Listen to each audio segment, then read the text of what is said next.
disappointment is a good thing. Eniko, no roadblocks today.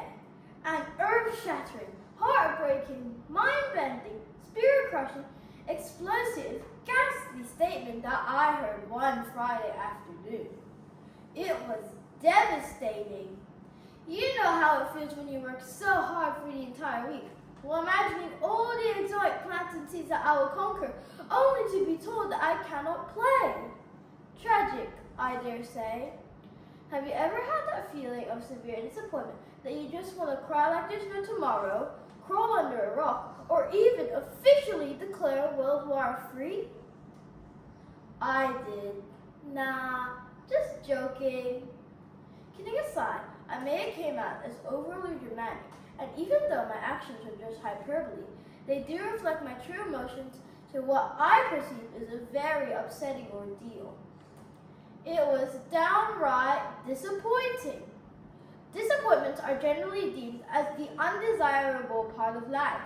No one wants to feel displeased, no one wants to be told no, no one wants to be rejected, and no one really wants to experience the unpleasant taste that disappointment brings.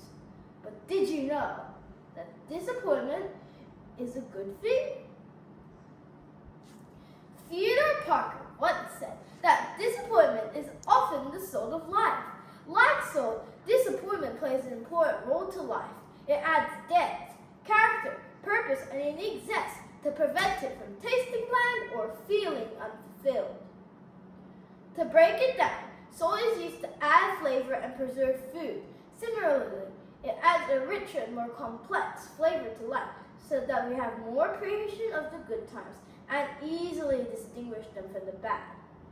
This is why salt is always present when cooking sweet desserts, because salt augments the innate sweetness of sugar and chocolate, making the dessert sweeter than ever.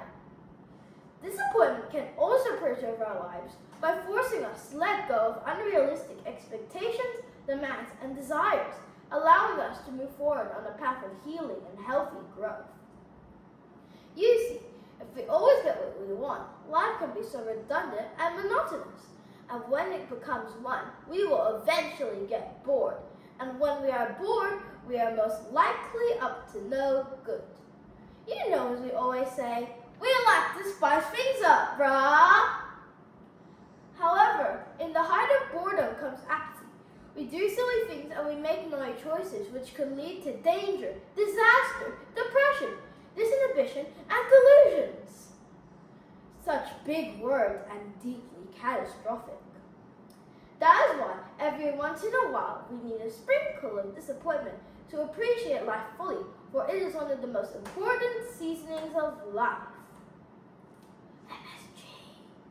Like no one really appreciates a burger without its salt, right? After being washed up in a storm of disappointments, happiness and success have more meaning. Disappointment is a natural part of life that can teach us resilience, perseverance, acceptance, and gratitude for what is right, even if they are painful.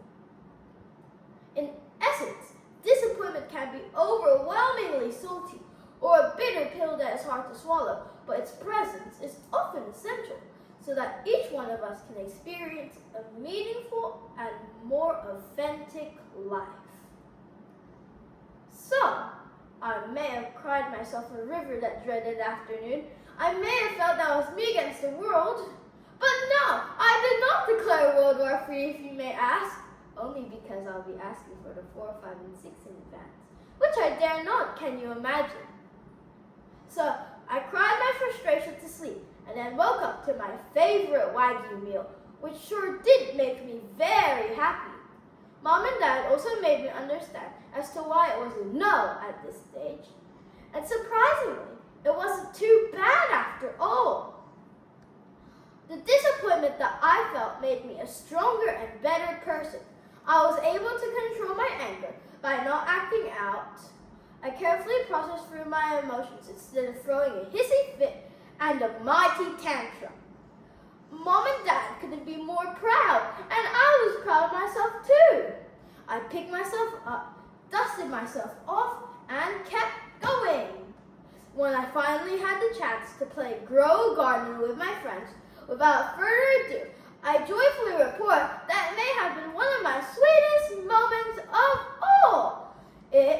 was the best day